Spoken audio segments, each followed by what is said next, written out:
My bodyguard threw me over his shoulder, like a sack of rice. Not metaphorically, not he guided me away. No, this 6'3" military refrigerator of a man picked me up, in front of about 300 people. A mayor, a fashion influencer I desperately wanted to impress, 3 paparazzi, and an elderly woman who actually started clapping, like she just watched the grand finale of a circus. Which, in hindsight, fair. I remember hanging upside down over his shoulder, watching my sunglasses fall off my face in slow motion. I watched them bounce across polished marble. A waiter stepped on them. Someone gasped. Someone laughed. My soul left my body. "Dorian," I said with all the dignity available to a man currently folded like laundry. "This feels unnecessary." "It is. So, put me down." "No. You know kidnapping is illegal. I'm aware. So this is a crime." "This," he replied calmly, adjusting his grip like I weighed absolutely nothing, "is employee transportation. I am not your employee." "No. You work for me." "I don't." "You know what? That's actually complicated." "It isn't." Then he walked straight out the front doors, past the cameras, past the reporters, past my horrified publicist, past my father, who took one look at the situation, sipped his champagne, and muttered, "Finally. Excuse me, finally your son is being stolen. Help me. Call the police, throw a chair, do something instead." The old man looked almost proud. Traitor. Absolute traitor. Now, at this point you're probably wondering 2 things. First, how did I end up folded over the shoulder of the hottest human brick wall ever created? Second, why wasn't I trying harder to escape? Excellent questions. Unfortunately, the answers make me look significantly dumber. So let's rewind 6 weeks. Back to when I still believed I was the smartest person in every room. I wasn't. I just hadn't met Dorian yet. My name is Kyle Reyes Cabrera. I'm 24 years old, technically the heir to one of the biggest investment firms in America. Unofficially, a full-time disappointment. According to my father, anyway.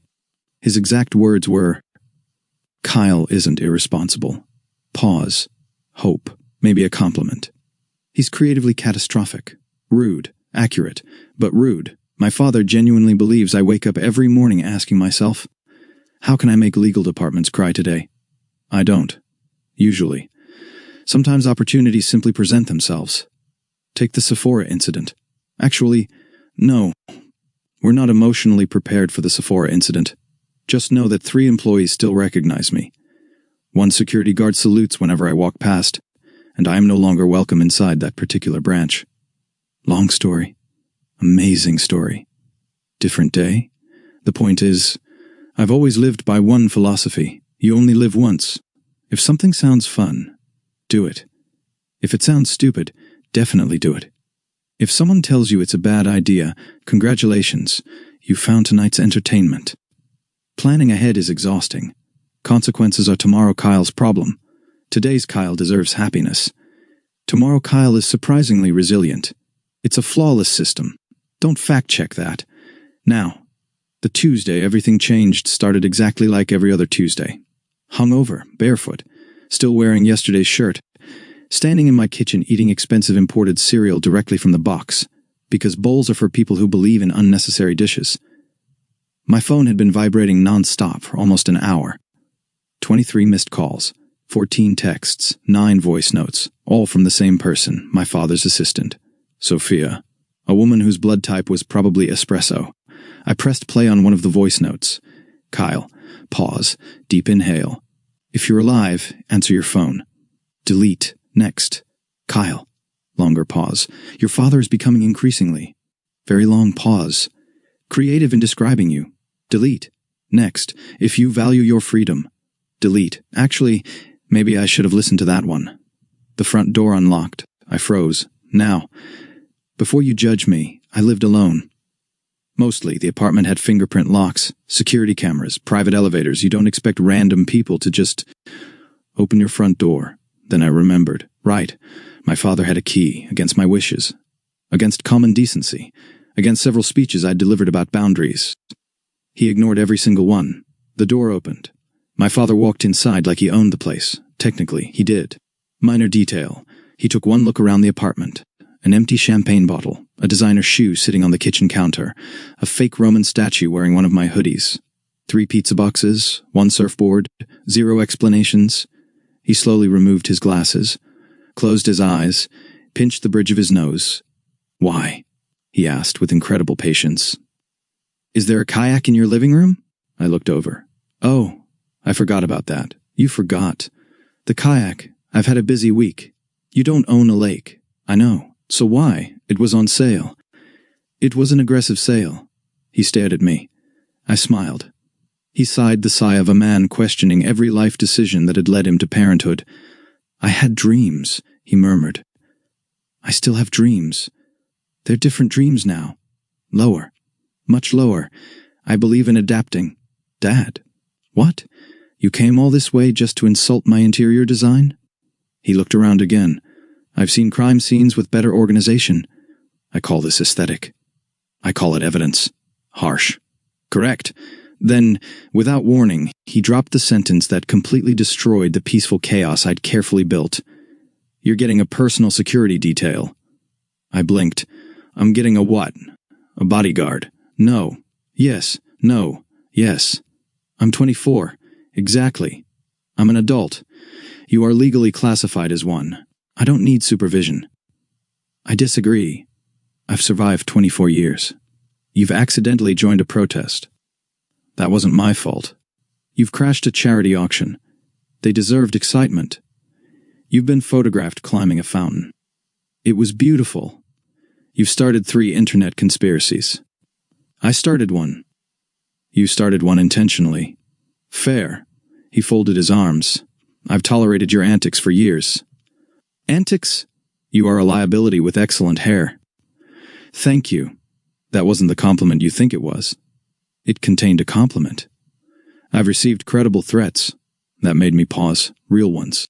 Not tabloids, not gossip, not angry influencers. Real threats. He continued. "They're directed at the company. And by extension, you." The apartment suddenly felt quieter.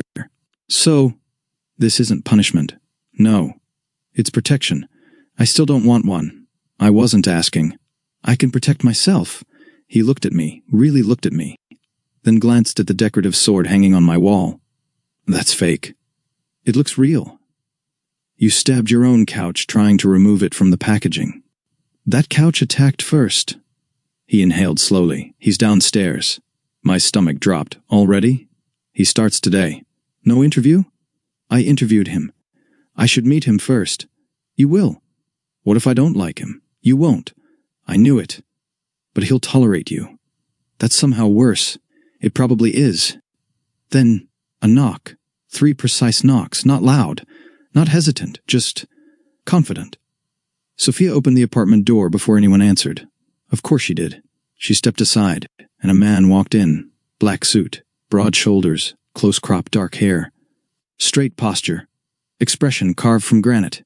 He looked less like a bodyguard, and more like someone who'd personally defeated several natural disasters. His eyes swept the apartment once. The kayak, the statue, the pizza, the shoe, me. His face never changed. Not once. He extended a hand. "Dorian Vance." His voice was calm, controlled. "I'll be your primary security detail effective immediately." I looked at his hand, then at him, then back at his hand. "Absolutely not." His eyebrow moved, barely. "I'm sorry? I'd like to return you." Silence. "To wherever Dad found you." More silence. "I believe there's been a shipping error." Nothing. No smile. No annoyance. Nothing. I pointed toward the front door, receipts probably still valid. Finally, he spoke. "That's not how this works." "Oh, I think you'll find." I smiled brightly. "It absolutely is." Little did I know, I had just declared war against the single most patient man I'd ever meet, and by the end of the week, I would lose. Spectacularly. Dorian didn't move, which annoyed me more than it should have. Most people reacted to me. They laughed. They rolled their eyes. They argued back. My father developed stress wrinkles. Sophia developed caffeine dependency. Dorian? Nothing. I could have told this man I'd once accidentally stolen a police horse. Again, Long story, and I was 90% sure he'd respond with, "Noted.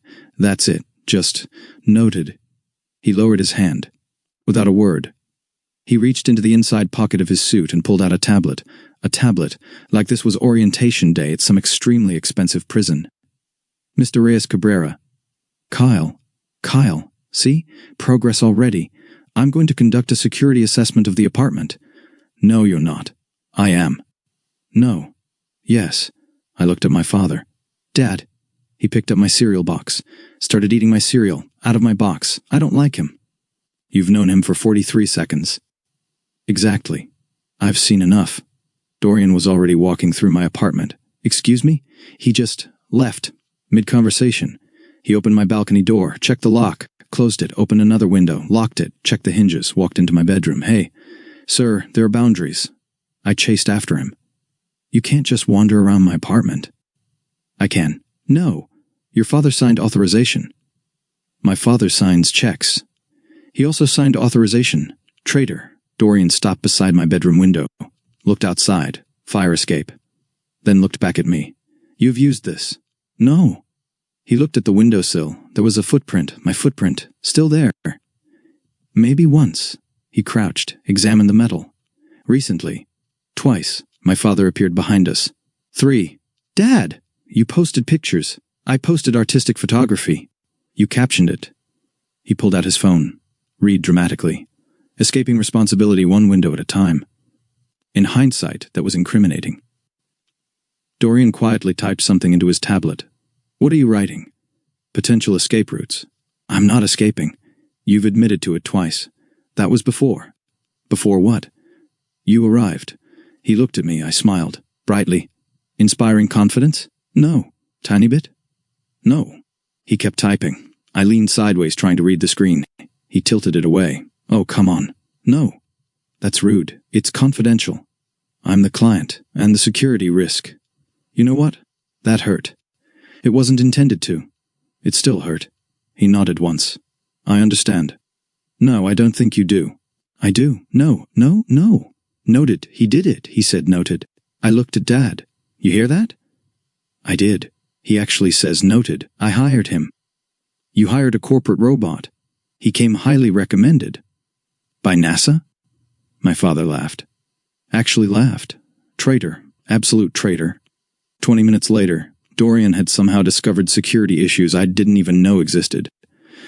Apparently, my smart door lock could be hacked. My parking garage had 3 blind spots. My balcony was visible from another building. The delivery entrance had no secondary checkpoint.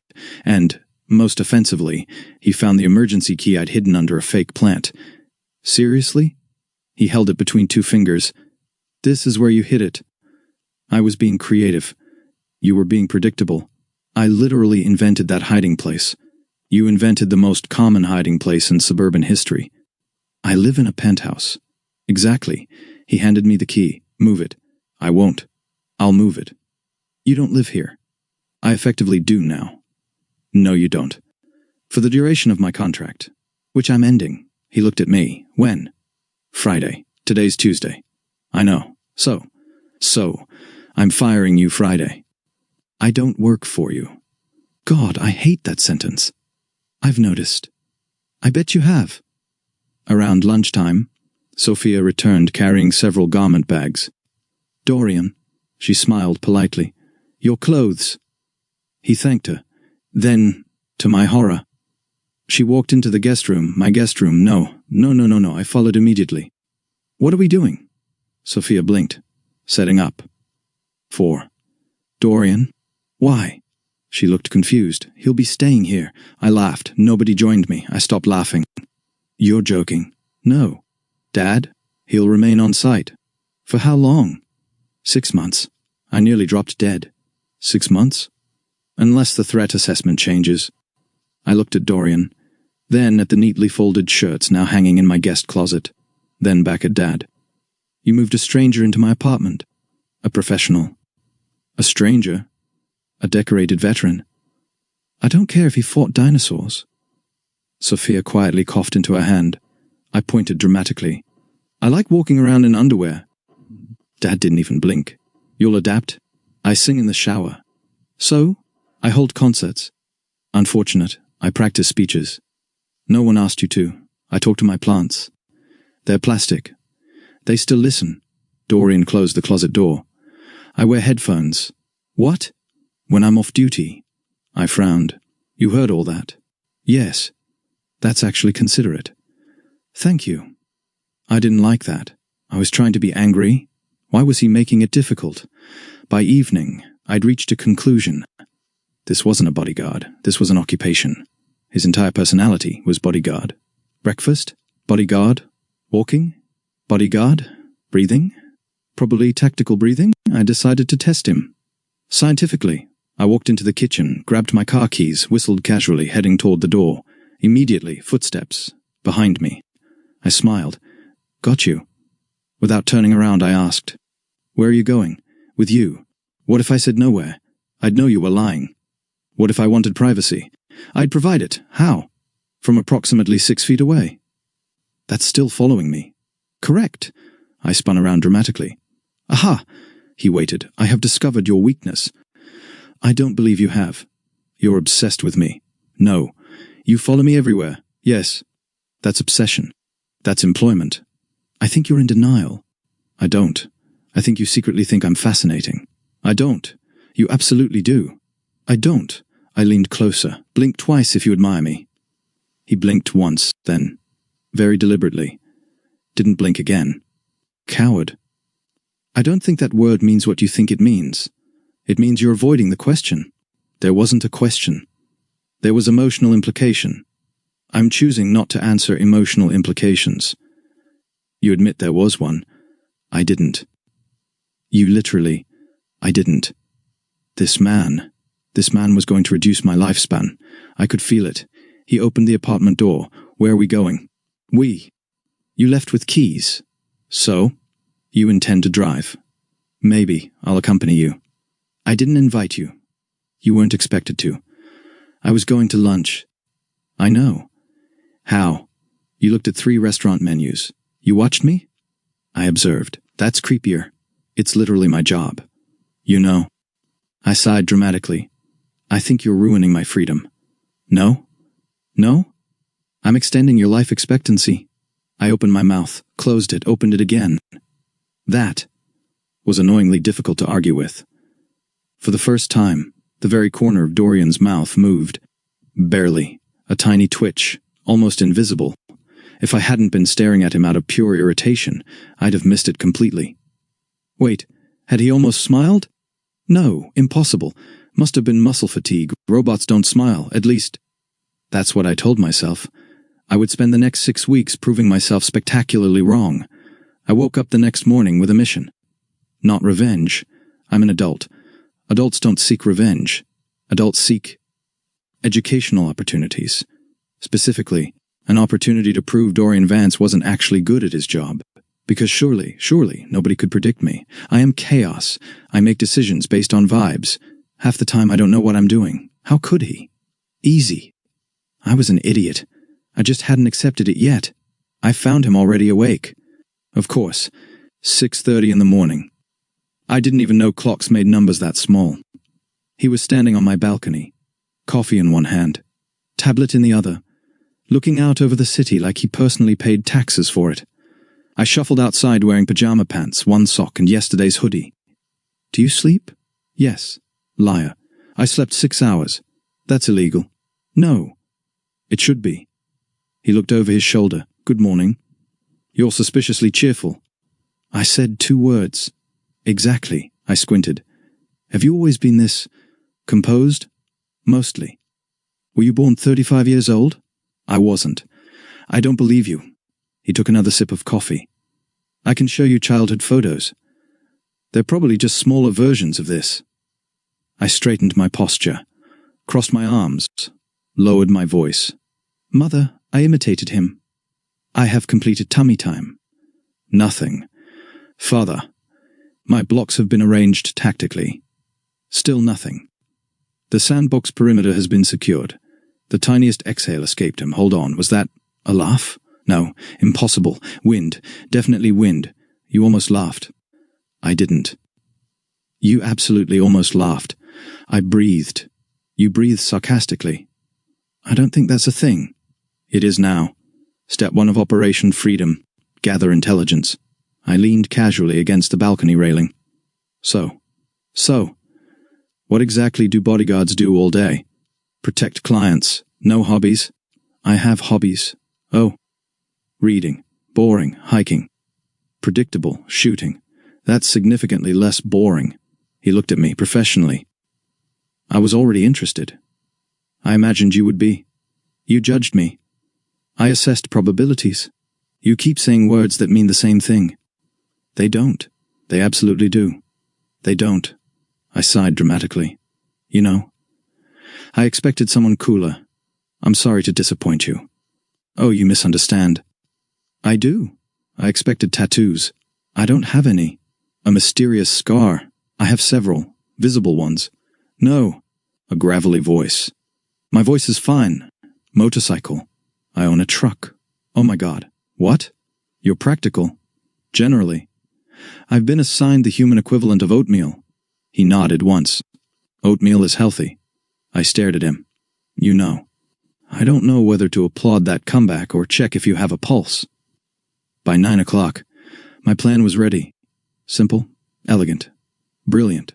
The kind of plan historians would study. Step 1.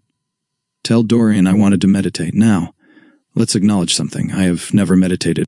Not once. The closest I've come to inner peace is accidentally falling asleep during yoga, but Dorian didn't know that. Or so I believed. I've decided, I announced, to begin a journey of self-discovery. He looked up from his tablet. What kind? Meditation. Really? People change. They do.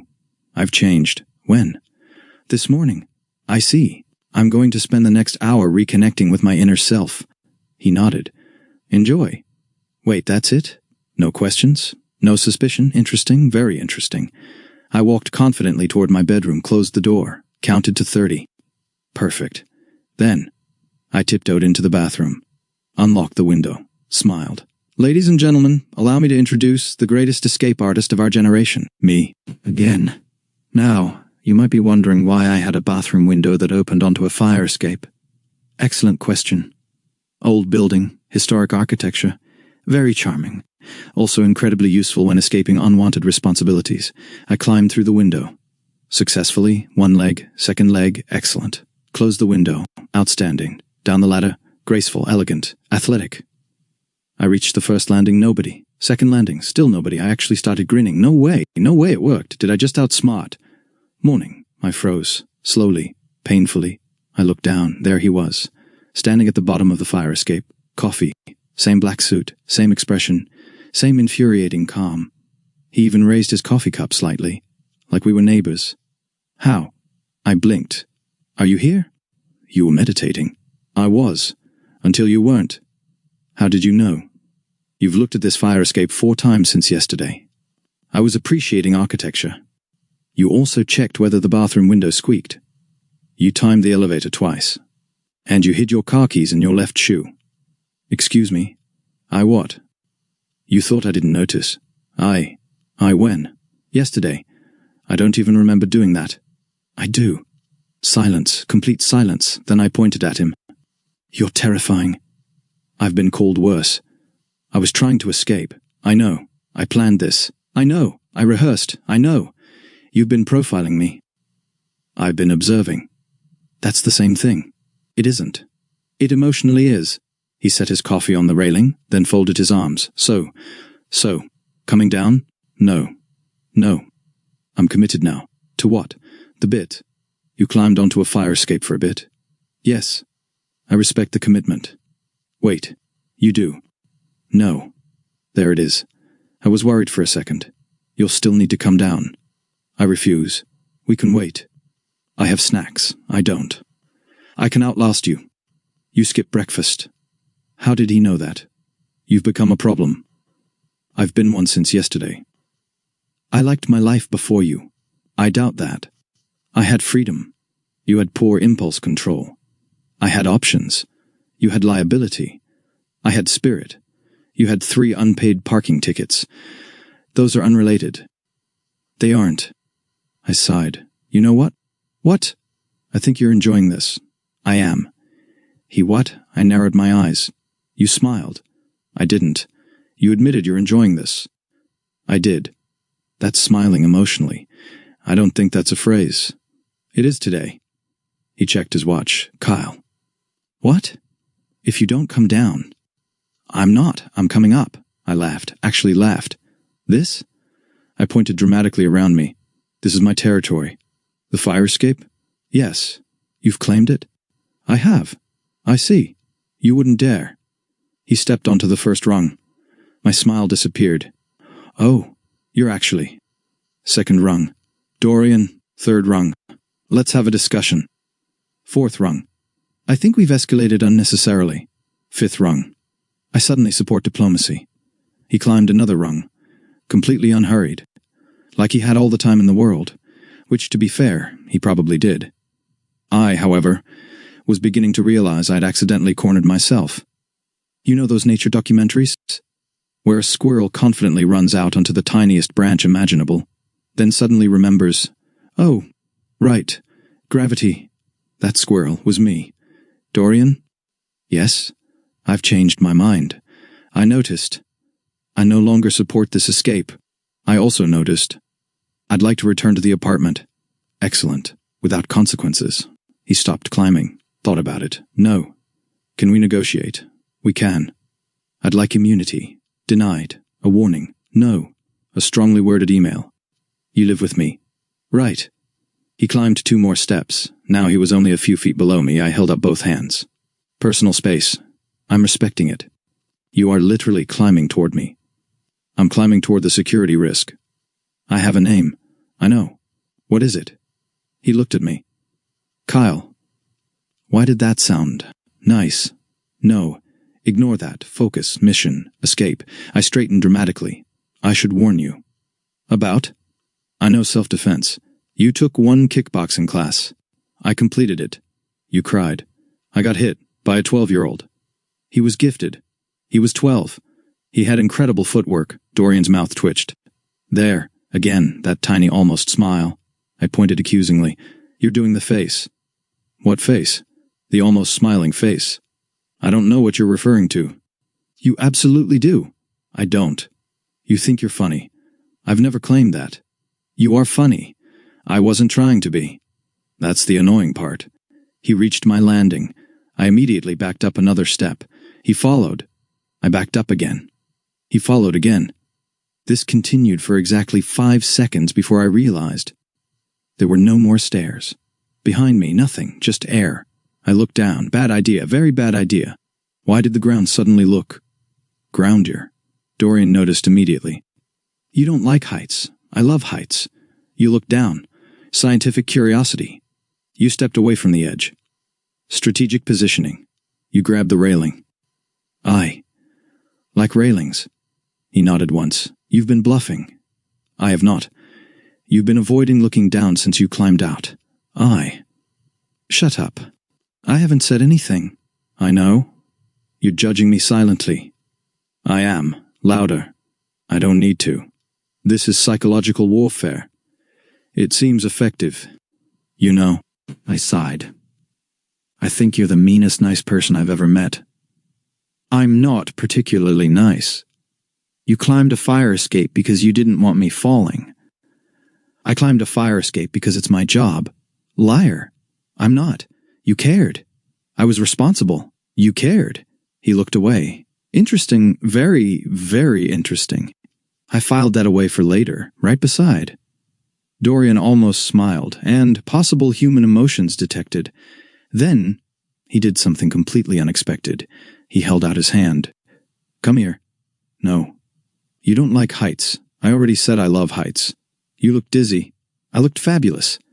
You looked pale. My skin is naturally expensive. That's not how skin works. It absolutely is. He didn't argue, didn't sigh, didn't roll his eyes. He simply kept his hand out, patiently, waiting. I won't drop you. I know. You'll be safer. I know. So? You know what's annoying? What? I believe you. His expression softened, barely, just enough for me to notice. I know. I stared. You keep saying things that should be arrogant. They're observations. They're infuriating observations. I've been told. By who? Everyone. Probably everyone. I looked at his hand again. Strong, steady, absolutely unfairly attractive. Focus. The hand. Not the man. The hand. Definitely just the hand. I reached forward. He caught my wrist immediately. Firm, gentle, completely secure. See? I wasn't worried. You were. I wasn't. You squeezed my hand. Because you surprised me. You grabbed me. You were available. I see. Don't make it weird. I wasn't going to. I know you're thinking about making it weird. I wasn't. You have the face. What face? I frowned. Actually, your face hasn't changed once since we met. It has. When? I blinked. Oh my God. Before I could complain further, he stepped closer. One arm slid carefully around my waist. The other remained around my wrist. Wait. What? What are you doing? Getting you down. I can climb. You can. I choose not to. I noticed. I have dignity. You do. I'd like to keep it. I'll do my best. Something about the way he said it made me suspicious. Dorian? Yes.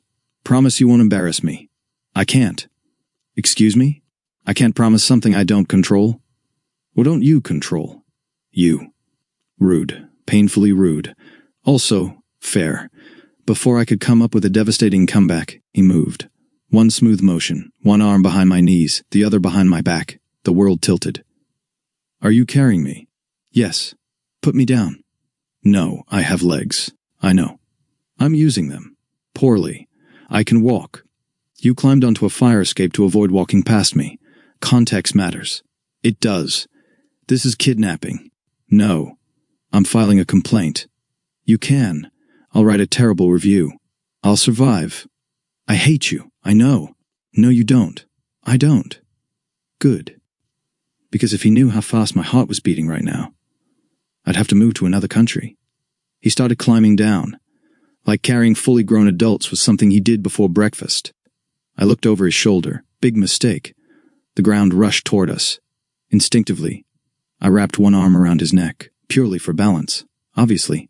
Nothing else. He didn't comment, didn't tease me, didn't even look smug. He just adjusted his grip slightly, making sure I felt secure. Annoyingly, ridiculously, comfortably secure. And that, more than being caught, more than losing the world's shortest escape attempt, was what bothered me the most. Because somewhere, deep inside my incredibly stubborn brain, a tiny voice whispered, "You feel safe." I immediately ignored that voice. It clearly had terrible judgment. By the time we got back upstairs, I had a new theory. Dorian Vance wasn't human. He couldn't be. Humans blink. Humans got annoyed. Humans occasionally lost their keys. This man probably alphabetized his socks. He set me down just inside the apartment, very gently, which somehow made the whole experience more humiliating. You know, I muttered, straightening my hoodie, most kidnappers at least have the decency to look evil. I wasn't kidnapping you. You carried me. You were on a fire escape. I was exploring. You were escaping. I was expressing myself. You were expressing yourself, away from me. When you say it like that, it sounds personal. It wasn't. Liar. He raised an eyebrow. My assessment is based entirely on evidence. There you go again. What? Talking like a court document. I don't. You absolutely do. I threw my hands into the air. I swear, if I cut you open, I'd find an instruction manual instead of organs. I hope not. See?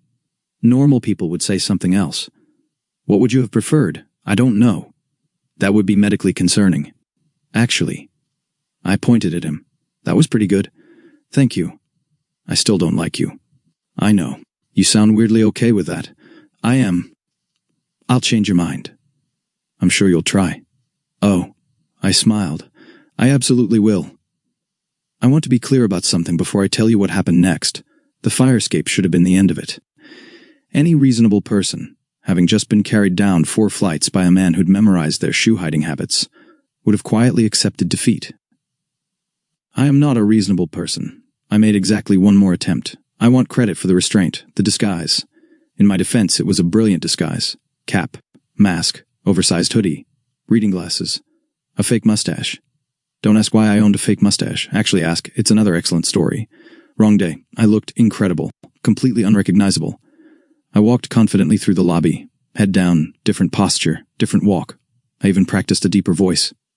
Good afternoon. Flawless. The concierge looked confused. Excellent. Proof it was working. I made it 5 steps outside. 5. Kyle. I didn't turn around. Wrong person. Obviously. Mr. Fake Mustache. Damn it. Slowly I turned. Dorian stood behind me holding a tiny tube of spirit gum.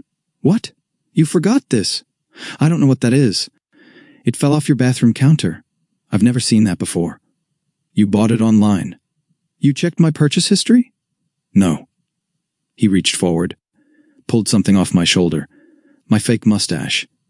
It had detached itself and was now stuck to my hoodie. He looked at it, then looked at me. This is probably the weakest disguise I've ever encountered. I had glasses. They're your actual reading glasses. I committed. I respect the effort. You laughed. I didn't. You emotionally laughed. I may have. Ha! I apologize. You should. It was difficult not to. I knew you had emotions. I've never denied having emotions. I've mostly assumed. And that a prop falling off my own body in broad daylight. No surveillance required. No omniscient tracking. Just gravity being petty. Was somehow more humiliating than anything he'd predicted. He didn't even have to be good at his job for that one. I did it to myself. I retired from escaping shortly after. Not because I'd learned anything. Because I was out of ideas and dignity in roughly equal measure. By Friday, our relationship had become concerning. Not because we liked each other, absolutely not, but because, without realizing it, we'd developed routines. Every morning, coffee. He drank his black. I drank mine with enough oat milk and sugar to concern medical professionals. Every afternoon, he reminded me about appointments. I ignored half of them. He somehow convinced me to attend anyway. Every evening we argued about something completely ridiculous. Whether cereal counted as dinner. Whether socks with sandals were fashionable. Whether pineapple belonged on pizza. It was comfortable, which was dangerous, because comfort has a nasty habit of turning into something else before you notice. Not that I noticed, obviously. 5 minutes before Dorian proved me wrong about that too. I spent the next 20 minutes trying to convince myself I didn't care. Every conversation had started to feel like a competition. It started small. I'd walk into the living room wearing sunglasses indoors. He'd glance up from his tablet. It's raining. I know. So, I'm protecting my image. From clouds? The paparazzi. You're on the 27th floor. They're ambitious. He'd go back to reading, like he'd just ended the discussion, which, annoyingly, he had. Another time I walked into the kitchen carrying 6 shopping bags. Designer bags. Very expensive, very necessary. Dorian looked at the mountain of purchases. Need help? No, I can manage. I immediately dropped 2 bags. One rolled across the floor, the other burst open, 3 shirts spilled everywhere. Silence. Then, without saying a word, he bent down, picked everything up, folded the shirts, placed them neatly back inside the bag, handed it to me.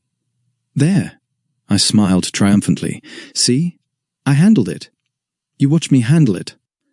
You watched gravity handle it. Same difference. It isn't. You know. I leaned closer. I think you're secretly enjoying taking care of me. He met my eyes for a long moment, then calmly said, I think you're secretly exhausting. I put a hand over my heart. You wound me. I intended to. I appreciate the honesty. One afternoon I announced, I've decided to become a minimalist. He looked around my apartment, at the 3 coffee tables, the kayak, the fake Roman statue, the indoor hammock I'd forgotten I owned. Start with the kayak. I like the kayak. You don't own water. I own imagination. You also own storage units. Low blow. I thought so. Another point for Dorian. Another completely unnecessary smile threatening the corners of my mouth. I was beginning to suspect something was terribly wrong with me, because every time he won, I found myself wanting to play again. That should have worried me far more than it did. The worst part was that he started learning my timing. Not my schedule. My timing. Exactly how long it took me to get bored. Exactly how many minutes I could sit through one of my father's meetings before my soul attempted to leave my body. which led to one of the most humiliating afternoons of my entire life. My father insisted I attend another board meeting. Apparently, as the future heir, I needed to understand the business. Personally, I believed ignorance was underrated. The meeting had already lasted an hour. One man had been explaining the same graph for 11 minutes. The graph hadn't changed. Neither had my will to live. I leaned toward Dorian, who was standing behind my chair, quietly, professionally, existing. "How much longer?" He glanced at his watch. 42 minutes. "I'd rather wrestle a bear. You've never wrestled. I'd learn. You'd lose. I'd lose quickly." He nodded. "Fair." 10 more minutes crawled by. I started spinning my pen, tap, tap, tap. One of the board members glared at me. I smiled sweetly. My father didn't even look up. "Kyle." "What?" "Stop. I wasn't doing anything." The pen. "Traitor." 5 more minutes. That was it. I was done. I slowly slid lower in my chair, then lower. Then, very carefully, I disappeared completely beneath the conference table. Don't judge me. It made sense at the time. I made it exactly 3 feet. A polished black shoe appeared directly in front of my face. I looked up. Dorian, looking down at me. Expression unchanged. "What are you doing?" I dropped something. "You've been crawling for 20 seconds. It's a very important something." "What did you drop?" I looked around desperately. My motivation. Silence. One of the executives cleared his throat. Another looked under the table. My father slowly closed the presentation folder in front of him. The room became very, very quiet. Then Dad sighed. Without looking surprised, without looking angry, just tired. "Dorian." "Yes, sir." "Retrieve my son." "Of course. Excuse me, retrieve. I was a person, not a runaway golden retriever. I can retrieve myself." "No," my father said. "You've made your decision." "I've made several. None of them were good." "Fair, but still." I backed farther underneath the table. "This is a standoff." "No," Dorian said calmly. "It isn't. You can't reach me." "I can." "No." "Yes. You'd have to crawl." "I would. You'd wrinkle your suit." He looked down at his perfectly tailored jacket, then calmly removed it, folded it, placed it neatly over the back of a chair, rolled up his sleeves, and got down on one knee. Oh, he was serious. "Ladies and gentlemen," I announced to the board members, "you are about to witness workplace harassment." One of them snorted. "Traitor." "Dorian?" "Yes?" "I'll scream." "I know." "I'll make this weird." "I know." "I'll bite." He actually paused. I'd advise against that. I knew I had leverage. It isn't leverage. "What is it?" "Paperwork." I laughed. I couldn't help it. So did 2 people on the board. Even my father pinched the bridge of his nose to hide what looked suspiciously like a smile. "Dorian?" "Yes?" "You know that was funny. It was accurate. That wasn't a denial." "No. You are emotionally evolving." "I disagree. You've upgraded from toaster to microwave." "I'm not sure that's an improvement." "It absolutely is." He reached under the table, caught my ankle. Not roughly, just firmly, like he'd done this before, which raised several concerning questions. I pointed dramatically at the nearest executive. "Sir?" The poor man blinked. "Help me." He looked at Dorian, then at my father, then back at me. "I don't think I should." "Correct decision," Dorian said. "Traitor number 7. One smooth tug and I slid halfway out from under the conference table. No, my dignity." Another tug. "I pay taxes." "You don't," my father said. "I was hoping nobody knew that. I know everything. I hate this family." "We know." Before I knew it, I was standing upright again, suit slightly wrinkled, hair a mess, pride destroyed. Dorian calmly brushed invisible dust off my shoulder. "There, you just embarrassed me in front of 20 executives. You embarrassed yourself. I had assistants." "You certainly did." I stared at him. He stared back. Then, for the first time, not the almost smile, not the tiny twitch. A real one, small, warm, gone almost as quickly as it appeared, but unmistakably real, and something inside my chest did the weirdest little flip. It lasted maybe half a second, just long enough to make me forget the meeting, forget the executives, forget that I was supposed to be arguing. I simply looked at him. Because somehow a man smiling for less than a second had completely knocked the next sarcastic remark out of my brain, which was deeply concerning. Because I always had a sarcastic remark. Always. This time I had nothing, and Dorian noticed. He leaned down just enough that only I could hear him. "Feeling all right?" I blinked. Unfortunately, his smile returned. Just for a heartbeat. I thought so. And just like that, the roast war stopped feeling like a game. It started feeling dangerously like flirting. Chapter 3. Ceasefire. Here's the part I didn't tell Ethan for almost 2 weeks, because I didn't have words for it yet. We stopped keeping score. Not on purpose. Nobody announced it. There was no meeting, no memo, no dramatic declaration that the roast war had entered a ceasefire. It just happened. The way most important things in my life have happened, while I was distracted by something stupid. Specifically, a Thursday. I'd fallen asleep on the couch mid-argument about whether the kayak counted as furniture, and when I woke up, there was a blanket over me that I did not put there, and the TV had been muted instead of turned off, and Dorian was sitting in the armchair across the room, tablet in his lap, very obviously not asleep, and very obviously not going to admit he'd been the one to get the blanket. "Did you tuck me in?" "No. There's a blanket. Blankets exist independently of me. It wasn't there before. I wouldn't know. You're sitting 3 feet away. I've been working." "On what?" He didn't answer. I leaned over. The tablet screen showed a half-finished message to my father's security team, something about updating the residential threat matrix, whatever that meant, and one line near the bottom that he'd clearly been sitting on. "Recommend maintaining current detail through third quarter. Subject's public exposure has not decreased." Subject. Me, I was subject. It should have annoyed me, being reduced to a line item in somebody's report.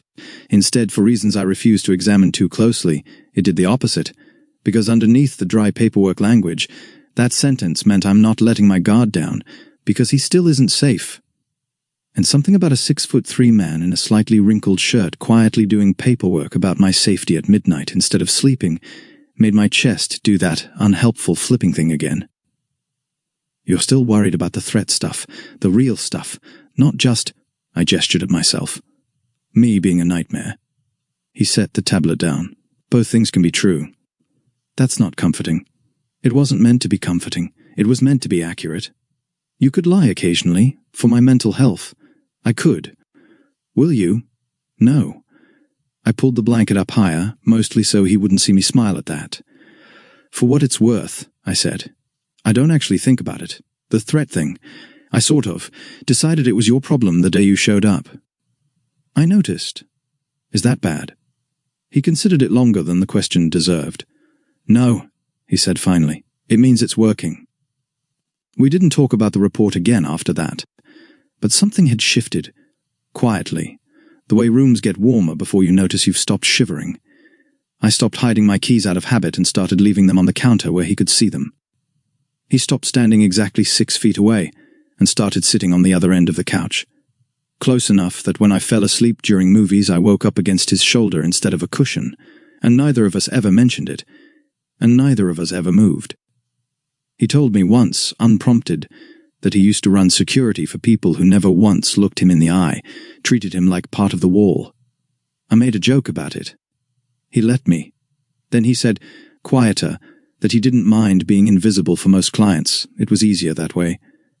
And me? "You're not most clients." Is that a compliment or a complaint? I haven't decided. I believed him less every day. By the time my father called us both into his office 3 weeks later to tell us about the gala, black tie, half the city's investors, the kind of event where everyone smiles too hard and means none of it, Dorian didn't ask if I wanted him there. He just started laying out which suit he'd be wearing. "You're assuming I want company." "I'm not assuming." Sector reports came back this morning. Increased chatter, given the guest list. "I'll be within 10 feet of you all night." "Only 10? 5, if you keep making that face." "What face?" "The one that means you're about to do something I'll have to write a report about." I grinned. "You know me so well." "Unfortunately," he said, and for once the word didn't sound like an insult at all. Up until that point, Being Dorian's client had been annoyingly fun. I'd accepted that I wasn't escaping him. He'd accepted that I was going to test his patience every single day. Somewhere between the fire escape, the moustache, the conference room incident, and all those quiet nights on the couch, we'd settled into something dangerously comfortable. Life was good, which in my experience meant the universe was about to humble me. It happened at my father's annual charity gala. Black ties, designer gowns, champagne that probably cost more than my first car. Not that I'd paid for my first car, or any car. Perks of being born into absurd amounts of money. I hated these events. Everyone smiled too much, laughed too loudly, and spent half the night pretending they weren't secretly judging everyone else.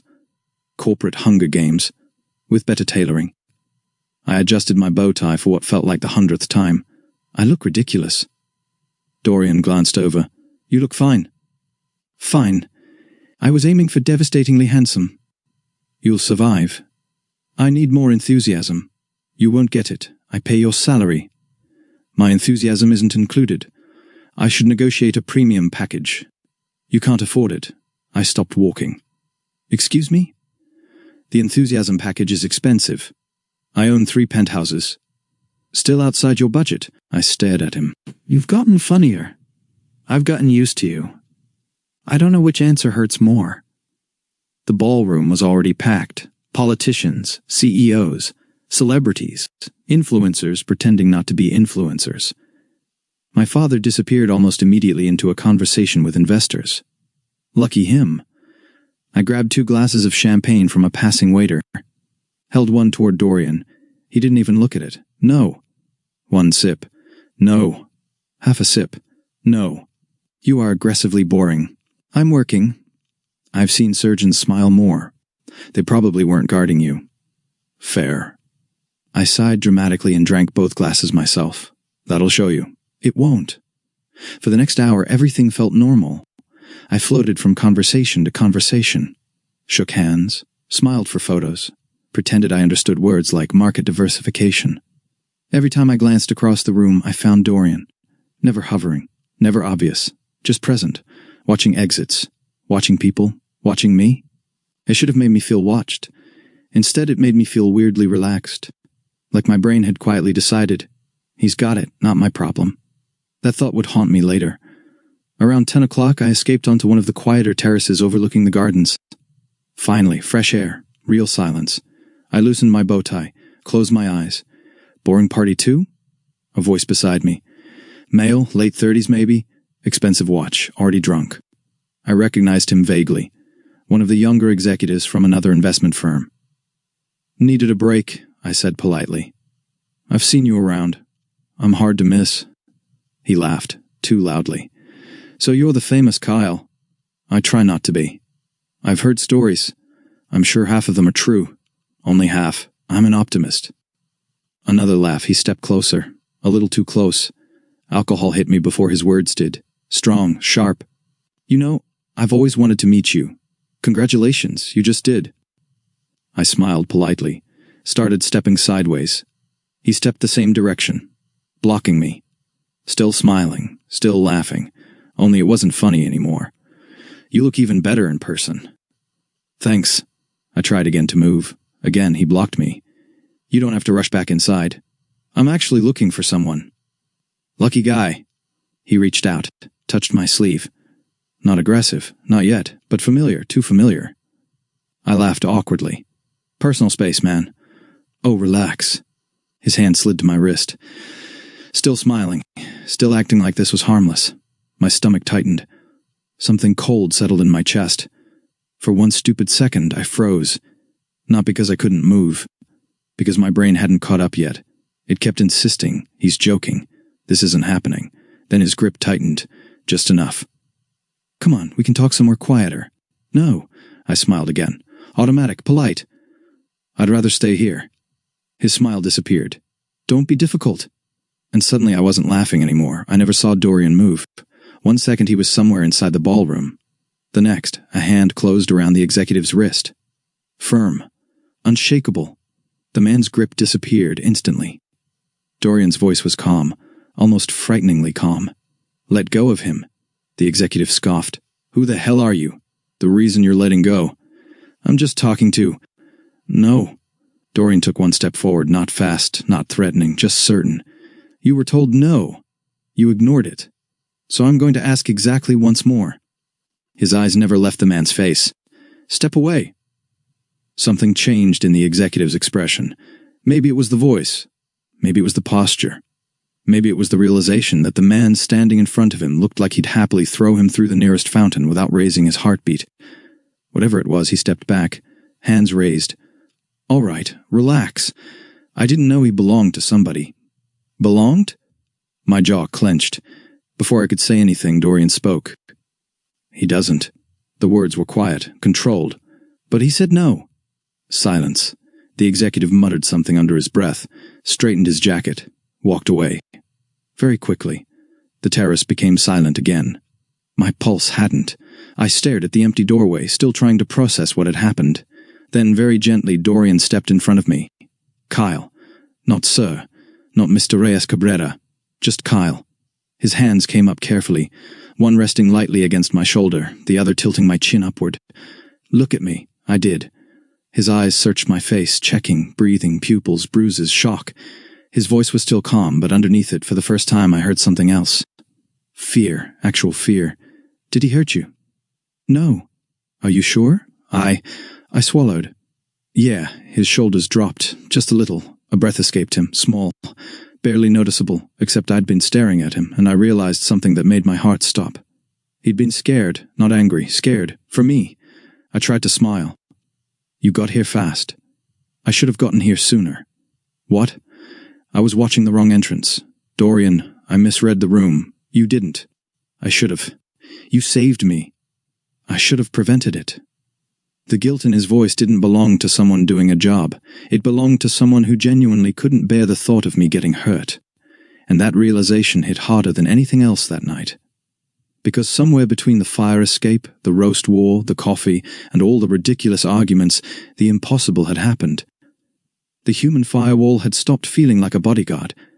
He'd started feeling like home, and that terrified me far more than the man who'd grabbed my wrist ever could. People always imagine the moment you realize you're in love as fireworks, music, everything slowing down. That's a lie.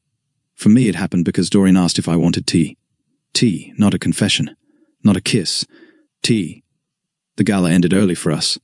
I insisted I was fine. He insisted we were leaving. Guess who won? Again. The drive home was unusually quiet. Normally I'd spend the entire ride annoying him, rating pedestrians' fashion choices, complaining about traffic, inventing fake backstories for strangers. Tonight, nothing. The city lights slid across the car windows. Neither of us spoke. Eventually, Dorian broke the silence. Are you hungry? A little. I'll order something. You don't have to. I know. 5 minutes later, he ordered anyway. Chinese, my favorite restaurant. Without asking, I looked over. You remembered. You always order the same thing. I branch out. You don't. I considered branching out. You ordered orange chicken 31 times. You've been counting. No. You literally know the number. I remember things. I laughed quietly. I've created a monster. I've adapted. There it is.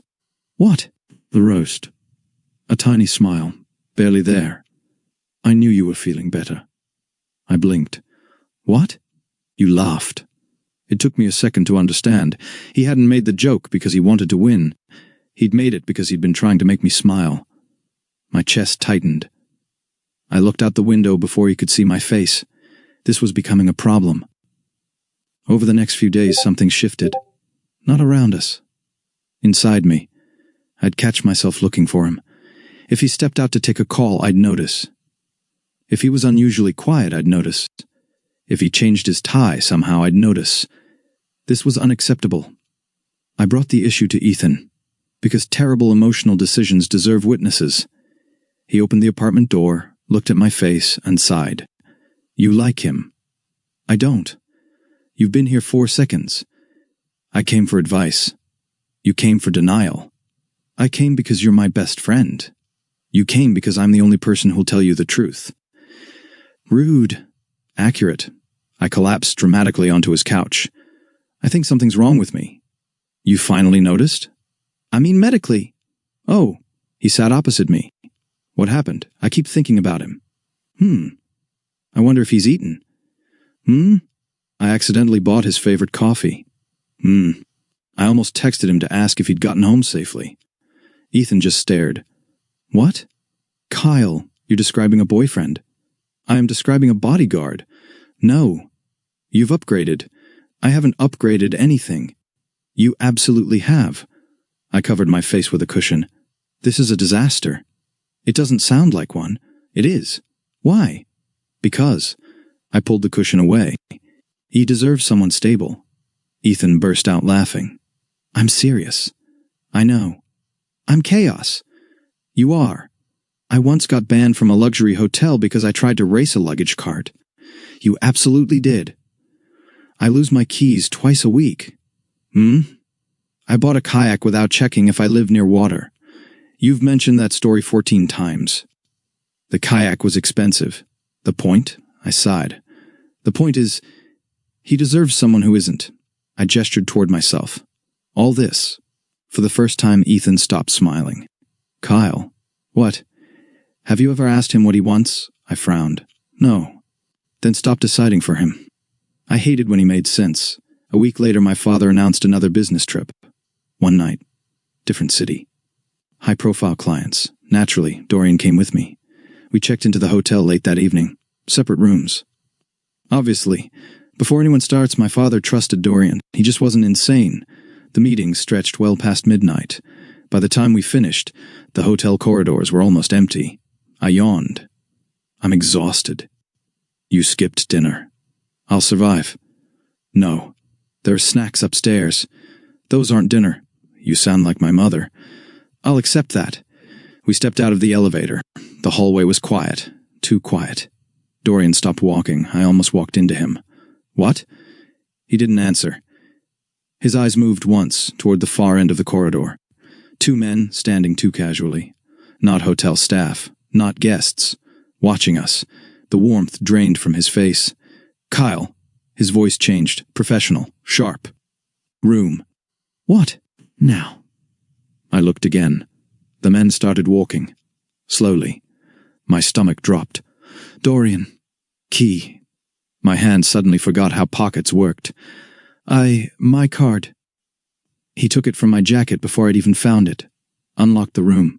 Opened the door. Then placed one hand firmly against my chest. Not rough. Just enough to stop me moving. Inside. What about you? I'm right behind you. The men were closer now. One reached into his jacket. My pulse exploded. Dorian. Inside. But Kyle. His eyes met mine. Steady. Certain. I need you to trust me. It wasn't an order. It wasn't even a request. It was faith. He believed I'd listen. Without thinking, I nodded, stepped into the room. He started closing the door. I caught his wrist. For one impossible second, we just looked at each other. You know, you could have picked an easier client. I could have, but you didn't. No. Why? The hallway disappeared. The footsteps disappeared. Everything disappeared except his eyes. Because this time he didn't answer like my bodyguard. He answered like Dorian. Because somewhere along the way, his thumb brushed lightly against my hand. You stopped feeling like a job. I forgot how to breathe. My heart was beating so loudly I was convinced the entire hotel could hear it. Dorian, I know. No. I really don't think you do. I do. He smiled, small, honest. The same smile that had ruined me at the board meeting. I've been trying not to fall in love with you for weeks. I actually laughed. Not because it was funny. Because it was the only thing keeping me from crying. You've been trying? You're extraordinarily difficult to resist. I shook my head. I thought I was the only idiot. No, there are apparently two of us. I closed the distance between us, barely an inch. If this is a terrible idea, it probably is. My father is going to lose his mind. Almost certainly. You'll probably quit. I'll have to. You'll stop being my bodyguard. Yes. I smiled. Good. He looked confused. I don't want a bodyguard anymore. What do you want? I reached up, straightened his tie, and whispered, I want Dorian. He closed the last inch between us. The kiss wasn't dramatic. There were no fireworks, no orchestra.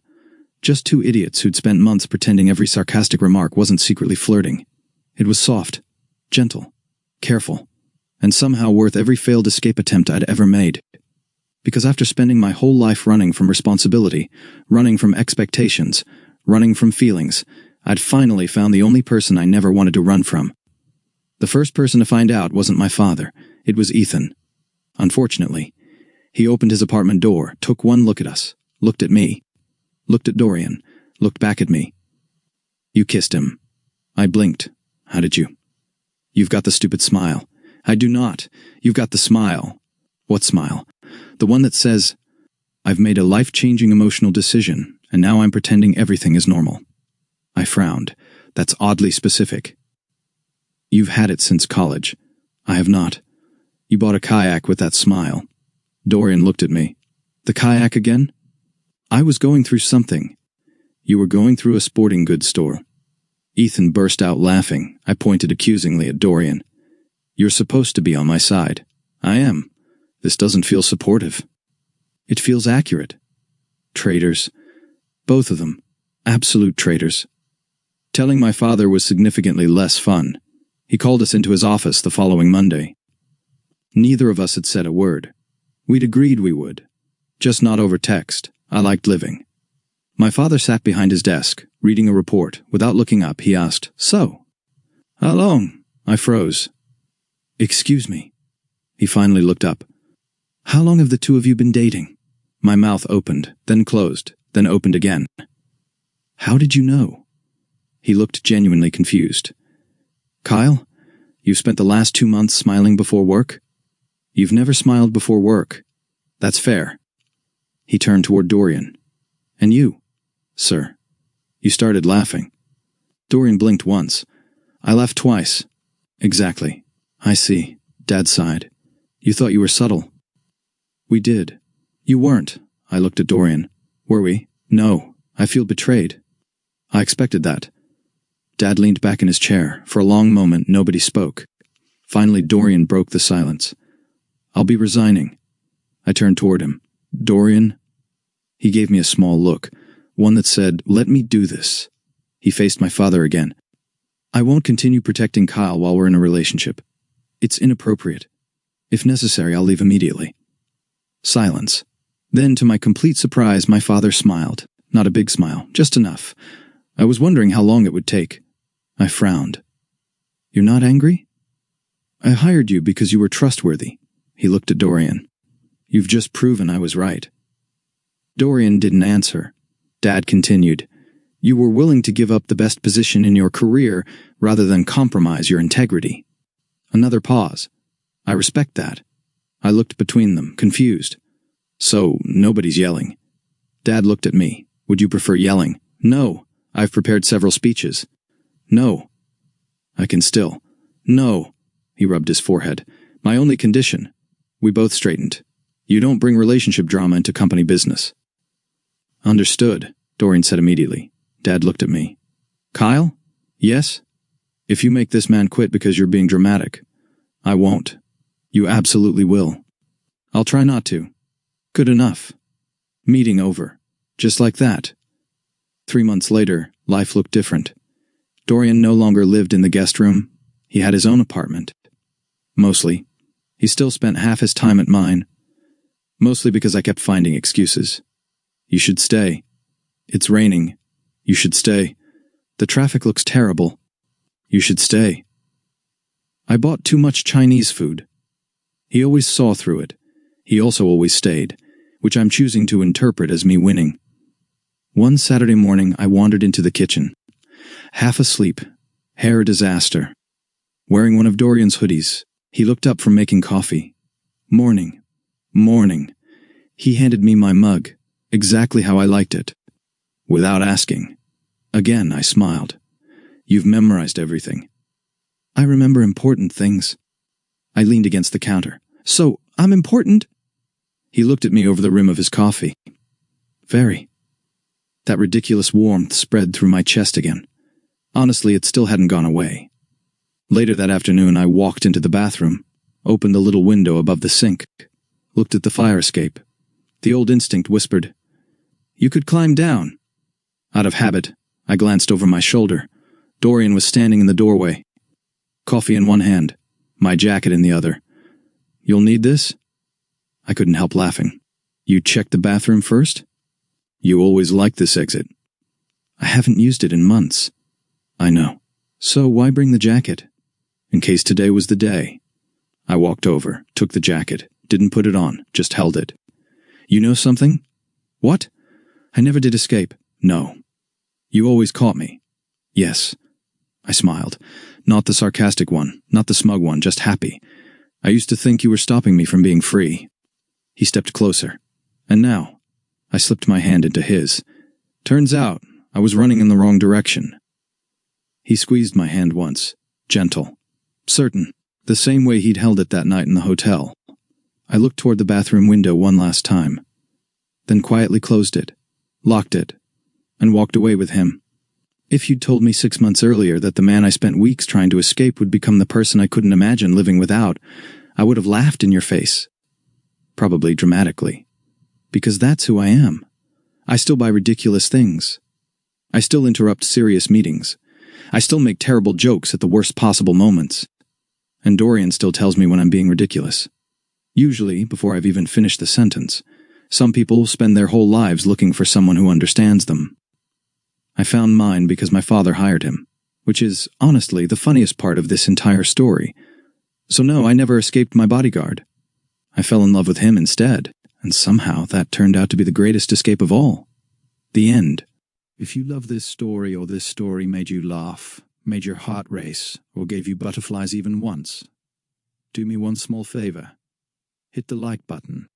It tells YouTube that this is a story worth sharing, and it helps more BL fans discover this little corner of the internet. And that's what keeps me going. If you're new here, don't forget to subscribe and turn on notifications, because I upload brand new BL stories filled with romance, comedy, drama, and plenty of heart. And if you know someone who would absolutely obsess over this story, share it with them. I'd love to know what you thought too. Who was your favorite character? What was your favorite scene? Or tell me what kind of BL story you want me to bring to life next. I read your comments, and a lot of my future stories are inspired by what you ask for. Thank you so much for spending your time with me today. Take care of yourselves, and I'll see you, Zaddies, in the next story.